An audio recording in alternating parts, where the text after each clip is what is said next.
Ma'am आज करनाल पहुंचे हैं, क्या कहना चाहेंगे?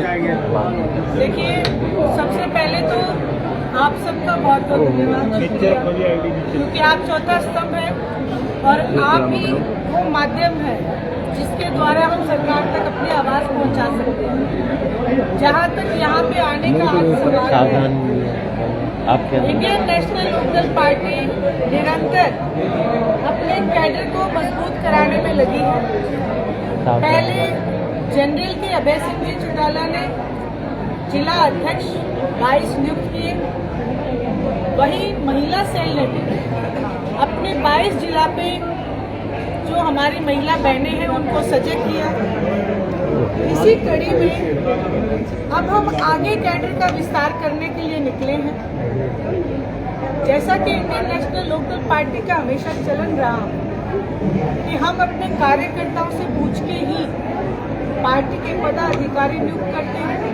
पार्टी में अगर टिकट वितरण हो तो भी हमारे कार्यकर्ताओं से पूछ के निर्णय लिए जाते हैं। इसी कड़ी में आज मैं करनाल पहुंची थी, क्योंकि हमें अपने कैडर का विस्तार करना है, अपनी सेल का विस्तार करना है हल्का अध्यक्ष के लिए। साथ ही साथ माताओं बहनों से मिलना भी हुआ और जैसा कि आपने देखा भारी समूह में महिलाएं मिलने आई। और मैं तो हमेशा ये कहती हूँ कि इंडियन नेशनल लोकदल पार्टी के कार्यकर्ता इतना मजबूत है कि जब हम कोई मीटिंग का कहते हैं तो वो एक सभा बना देते हैं। और आज जो मीटिंग थी हमारी महिलाओं की, उसने एक बड़ी सभा का रूप लिया। तो पूरे कार्यकारिणी जो है हमारी करनाल की, उसके लिए मैं उनकी बहुत धन्यवाद। आप भी कोशिश कर रही हैं मैम, उधर से राहुल गांधी आ रही हैं चंडीगढ़ के अंदर, कांग्रेस भी अपना संगठन बनाने को तैयार है। क्या लगता है कांग्रेस का संगठन बन पाएगा? राहुल गांधी आ रही हैं। देखिए, जैसे कि आपने 3 बार अपने सवाल में राहुल गांधी जी का नाम लिया, इट मीन्स कि वो बहुत कद रखते हैं कांग्रेस पार्टी को। लेकिन सवाल ये उठता है कि नेशनल पार्टी, और उस नेशनल पार्टी आज तक अपनी पहले तो अपने प्रदेश की कार्यकारिणी नहीं बना पाई, वहीं आज चुनाव को कितने दिन हो गए, आज तक नेता प्रतिपक्ष वो बना नहीं पाए। बात राहुल गांधी के आने की नहीं है, बात यह है कि हरियाणा प्रदेश की कांग्रेस की दिशा क्या है। हरियाणा प्रदेश की कांग्रेस आज पूरे हरियाणा प्रदेश के एक एक वोटर के दिलो दिमाग से उतर चुकी है। उसका कारण ये है, पिछली बार तो बीजेपी सत्ता में आई, लेकिन इस बार जो भारतीय जनता पार्टी सत्ता में काबिज हुई है वो कांग्रेस पार्टी के लीडर्स के सहयोग से हुई है। इसलिए राहुल गांधी जी चाहे कितनी बार भी आए, जब तक वो यहाँ की कांग्रेस लीडर्स हैं उनकी मंशा को नहीं भांप पाएंगे, तब तक कुछ नहीं हो सकता। मैम, एक समय था जब जो इनेलो थी वो पूरे प्रदेश में उसकी सत्ता जो थी हरियाणा की, वो इनेलो के हाथ में थी। लेकिन आपने कुछ समय पहले जो सिरसा है वहाँ भी ऐसा बयान दिया था कि अब हम चाहते हैं कि एक इतिहास ऐसा बदलेगा जब अभय चौटाला के हाथ में सीएम की जो सत्ता होगी तो हरियाणा के अभय चौटाला के हाथ में होगी। लेकिन अगर देखा जाए विधानसभा जो चुनाव है वो अभय चौटाला खुद हार चुके हैं। आपके हरियाणा प्रदेश में 2 ही विधायक है, तो आपको नहीं लगता कि ये काफी बड़ी बात आपने कह दी है?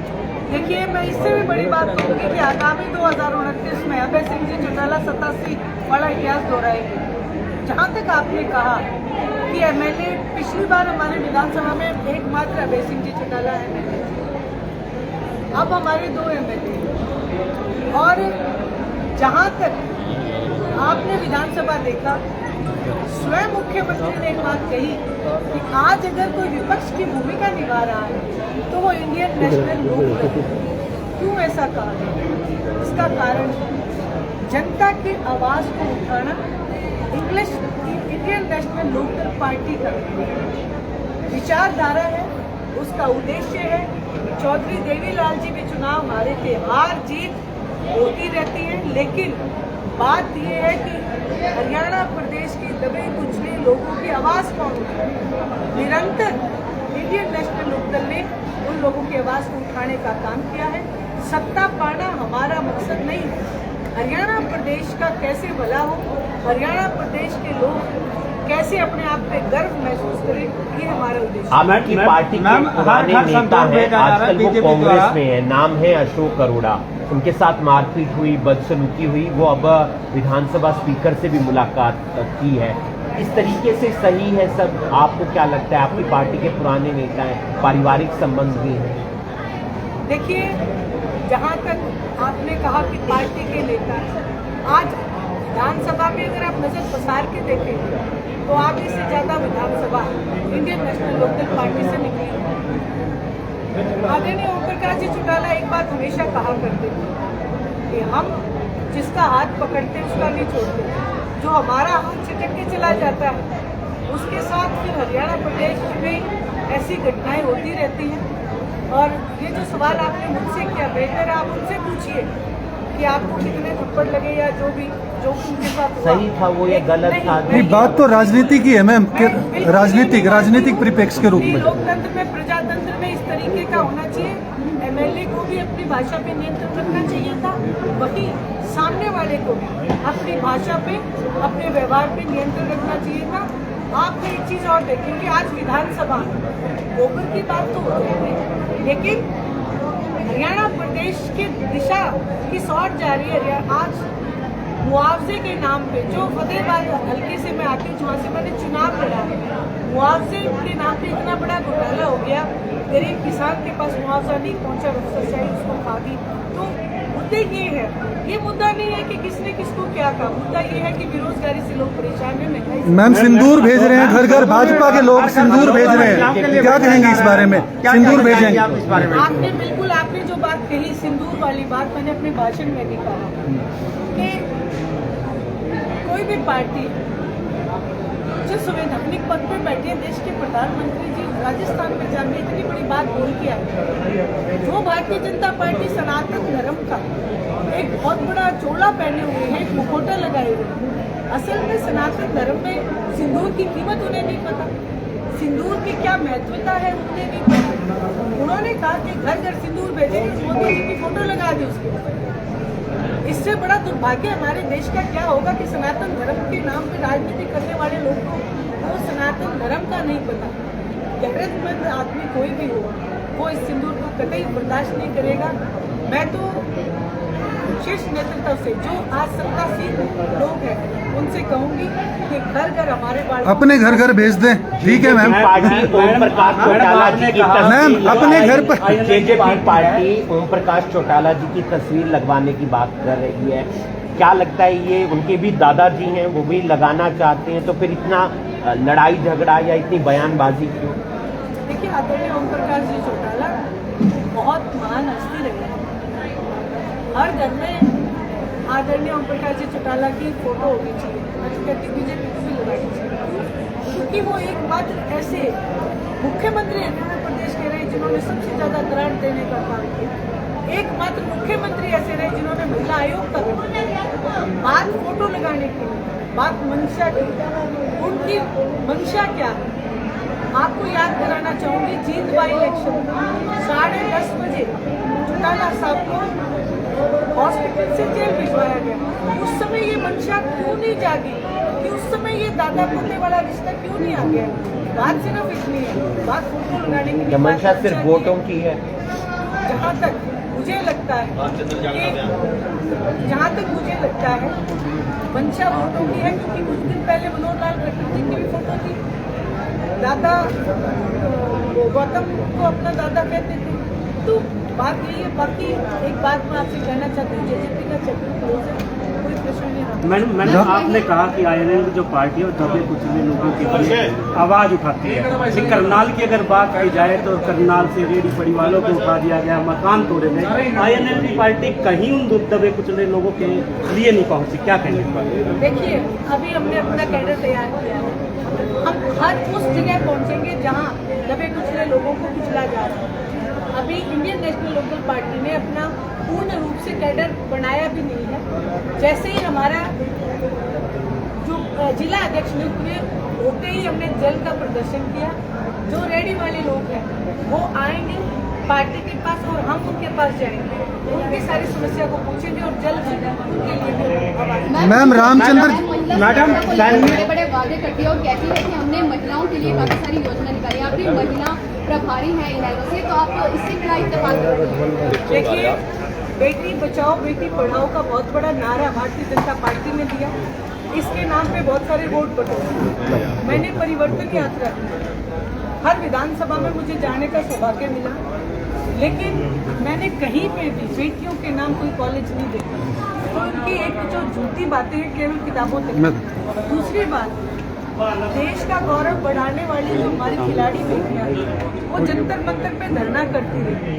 धरना करना एक अलग बात है, लेकिन किस बात के लिए धरना किया? सेक्सुअल हरासमेंट के ऊपर।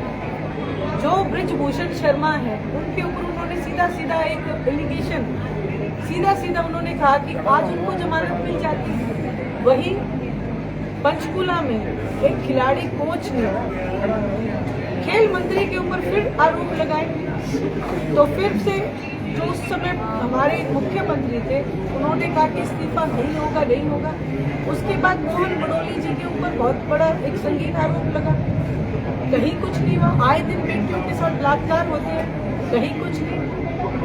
एक एयरफोर्स के जो हमारी महिलाएं बैठी हैं उनके ऊपर बीजेपी का एक टिप्पणी करते हैं। उससे भी ज्यादा एक संगीन बात जो अभी रामचंद्र जान जो हमारी वीरांगनाएं हैं उनके ऊपर टिप्पणी करके गए।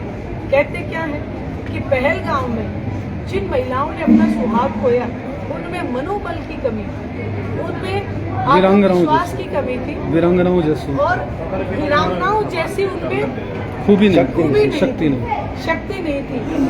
इस बयान की मैं कड़ी निंदा करती हूँ। मैं उनसे ये कहना चाहती हूँ, पहले अपनी बीवी से पूछे एक सुहाग की कीमत क्या होती है, अपने बेटे की बहू से पूछे, अपनी बेटी से पूछे। ऐसा असंवेदनशील जो बयान उन्होंने दिया है उसके लिए उन्हें जितने भी पहलगांव में हमारी जो बहनों ने सुहाग खोया है उनसे पांव पकड़ के माफ़ी मांगनी चाहिए। जिस किसी बहन का उसकी आंखों के सामने गोलियों से उसका सुहाग भून दिया जाए, उसमें वो ये कह रहे हैं बजाय उनके आंसू पोंछने वो कह रहे हैं कि उनमें वीरांगनाओं जैसी शक्ति नहीं थी। तो पहले मैं ये कहूँगी कि अपने बयान को दुरुस्त करें, माफ़ी मांगे। बीजेपी की सुरक्षा में कमी थी, इस बात को स्वीकारें। 5000 लोग पहलगांव में थे, कोई पेट्रोलिंग नहीं थी, 1 घंटे तक कोई सहायता उन्हें नहीं मिल पाई। कहीं कोई कांस्टेबल, कोई सुरक्षाकर्मी वहाँ पे ड्यूटी नहीं था। जब कोई लीडर आता है तो पेट्रोलिंग 2 दिन पहले शुरू हो जाती है। वहाँ कोई सुरक्षा नहीं थी, सुरक्षा में चूक थी, इस बात को वो नकार नहीं सकती। बीजेपी द्वारा तिरंगा यात्रा निकाली जा रही है। तिरंगा यात्रा बीजेपी द्वारा तिरंगा यात्रा निकाली जा रही है। ऑपरेशन संदूर की कामयाबी और सेना के सम्मान में उधर कांग्रेस जय हिंद यात्रा निकाल रही है, तो INLD क्या करने वाली है?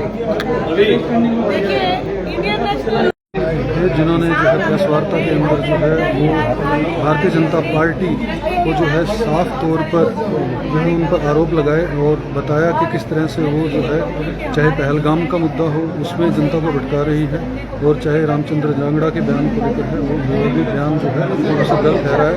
दोस्तों, वीडियो को लाइक और शेयर जरूर कीजिए। धन्यवाद।